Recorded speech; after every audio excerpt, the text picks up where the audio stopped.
Hello, welcome back to my channel. If you're new here today, my name is Odds, and we are going to be discussing Thor, Love and Thunder. It's my thunder noises. Yeah. If you're new here today, I would love for you to subscribe. I do 2 videos a week. Comics, Star Wars, vlogs, beauty. There's something on this channel for everyone, so be sure to stay tuned for that. And if you like this video while you're watching, make sure to give it a big old thumbs up. I'm gonna highlight some stuff from the movie, and I'm going to give you my review on the movie because I couldn't do a breakdown because I couldn't be in the theater taking notes like I do for all the TV shows. But we're just gonna give a review. This is my second video I filmed today, so I might be a little bit out of it. I do apologize. Trying my cat go crazy. Casey, what are you doing? Overall stories of the movie. There is this crazy guy called Gorr the God Butcher. He's going around. His vow to kill all the gods includes Asgardians. He goes to New Asgard and tries to go after the Asgardians. And while this is happening, it's revealed to us that there is a new Thor, but it's the mighty Thor, and it is Jane Foster. So Thor ends up kidnapping a bunch of kids, and Thor must team up with mighty Thor, Valkyrie, and Korg to go on an adventure, or to go try to get help to defeat Gorr the God Butcher. And that is pretty much the plot of the movie. It's a little weak, if I do say so myself. There's not much more to it than that. There's some other stuff with Jane, and there's some other stuff just with the other characters as well. There is a continuation of the love story with Jane and Thor, so that is something to keep in mind if you really hated them together. Oh boy, they're back together, folks. So there it is. They slowly get back together, so it's not something that's completely rushed into. And it very much plays into the storyline that Jane has cancer. So this was a really tough storyline for me to follow. For those of you who don't know, I have something called Lynch syndrome, which is a cancer syndrome, so it makes me super prone to cancers. I dealt with tumors. I dealt with the countless number of MRIs and chemo and all of that sort of stuff. I dealt with all of that, so watching it on the screen was a little hard for me to stomach, but I sat through there. I thought they did her cancer storyline very well. So Jane does have stage 4 cancer, and like the comic books, every time she becomes Mighty Thor, once she reverts back to her normal self, she is even weaker than before. The hammer is making her unable to fight off the cancer. So by the end of the movie, oh, spoiler warning, just letting you know. By the way, there's a spoiler warning. At the end of the movie, she does decide, instead of trying to fight off the cancer to stay with Thor on Earth, she decides he's going to need her help, and she suits up as Mighty Thor for one last time and ends up fighting side by side with Thor, but she does end up dying because she's just no longer able to fight off the cancer. So she doesn't have enough time, and she's no longer able to fight off the cancer, and she does die, and she does go to Valhalla. Valhalla? I don't know, I said it so weird. She does go to Valhalla, and we see her reunite at the post-credit scene with Heimdall. I thought we were maybe going to see Odin and Frigga.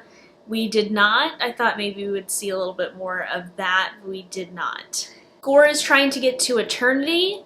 We do see Eternity. He is ripped right out of the comic books. Basically, Eternity is this entity that will grant whatever they want. Once you get to the center of the universe where he's at, he will grant whatever wish you want, and Gorr's is obviously going to be to kill all the gods. but at the end he does change his mind because he sympathizes with Thor, so he ends up bringing back his daughter, and then his daughter is watched over by Thor, and the daughter has all the powers of eternity, so that's definitely going to be something to look forward to in the future. So now Thor has a little child, and Korg refers to them as Love and Thunder. So the little girl is Love, Thor is obviously Thunder. But I thought that was a cute way to tie it in. Let us talk about the gods. So the gods of this are very useless. They don't want to help anybody else. We see a bit of the panther goddess. I'm forgetting her name. It's not Bosk. No, Bosk is a freaking lizard character. Sorry. Her name does start with a B. But yeah, we hear the mention of Ra. We hear the mention of Korg's god. We see Zeus, but we pretty much see that they're very useless. They don't want to interfere with anybody. They're saying that, you know, Asgardian problems are Asgardian problems. We don't want to interfere with anything. So they end up having this whole fight ensue. Thor seemingly kills Zeus with his own lightning bolt, and then Valkyrie takes the lightning bolt and ends up using that to help defeat Gore. Well, Thor will then use it to defeat Gore, because Valkyrie gets, when they're in the Shadow Realm, Valkyrie gets stabbed, and she doesn't die, but she's taken out of battle. So yeah, not very good gods, but they later come around. Zeus does not actually die. We see in the first post-credit scene, he does not actually die, and he is like, Thor has this coming to him, and this is all not great, and they're gonna fear us again, and setting up, very much interestingly enough, Hercules coming into the MCU, played by the actor who plays Roy Kent in Ted Lasso. I saw he was at the premiere, and I was like, who is he playing? But yes, he's playing Hercules, and he's definitely going to be showing up in another Thor movie. Yes, Thor will return, so it's confirmed that there's going to be another Thor project at least. We don't know if it's going to be another film or if it's going to be just a series, but Thor will be returning in the MCU. So he is just a character that keeps on keeping on, but his next foe is going to be Hercules. So that's really interesting. I love the gods.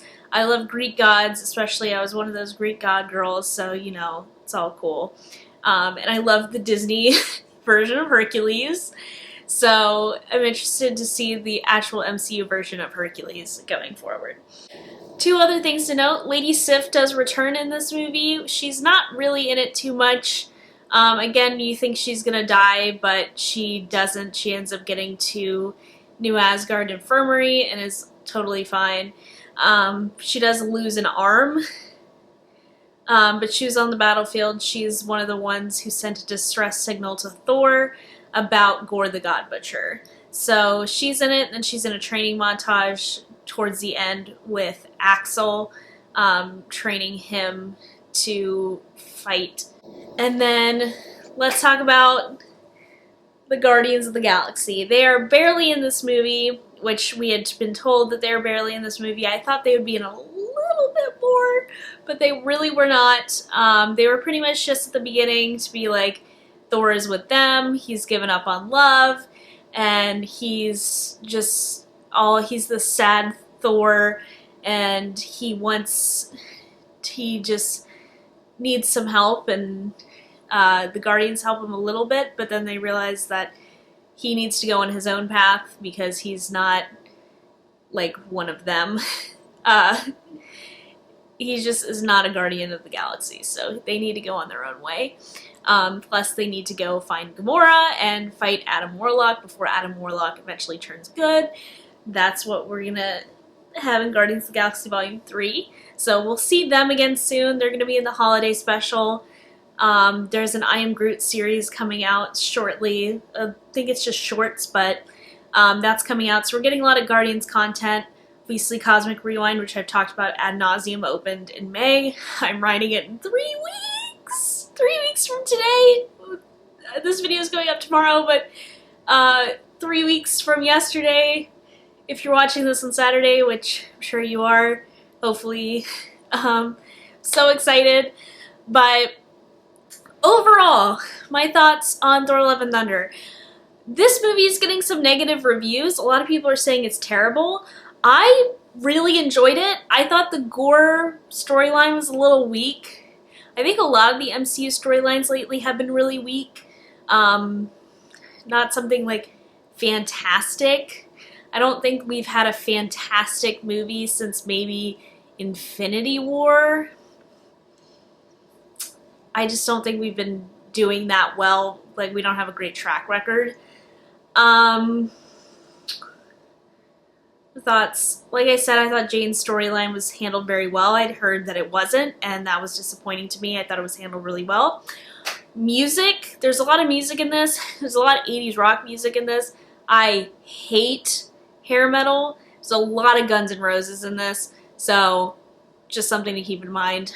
Like, not Thunderstruck, though, shockingly enough. And the AMC drink special is called Thunderstruck, but no Thunderstruck in this movie. What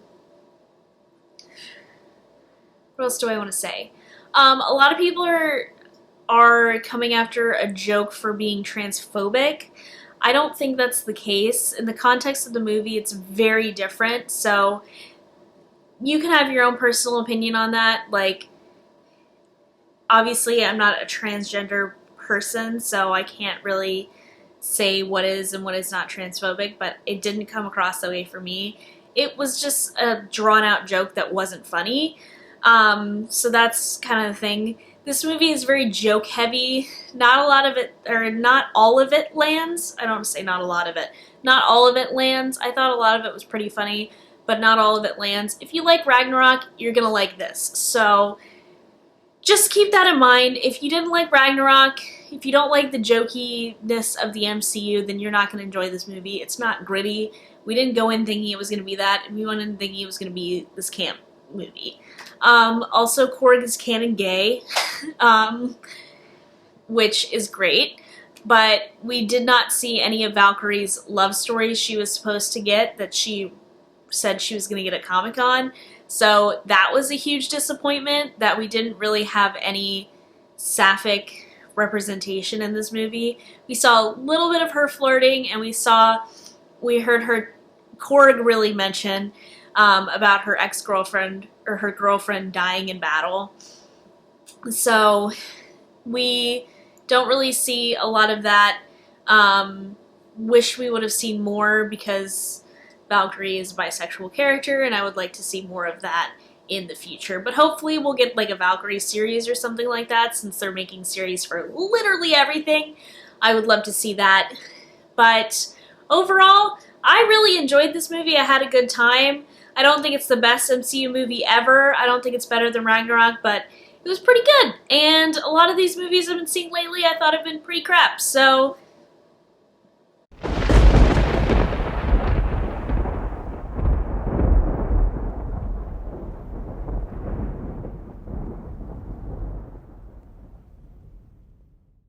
thumbs up for that. And thank you guys so much for watching. I really appreciate it. Let me know your thoughts on Thor: Love and Thunder down below, whether they're positive or negative. You can let me know what you think about my video down below as well. But thank you guys so much for watching, and I will see you on Wednesday with my Miss Marvel finale recap of the series. Bye!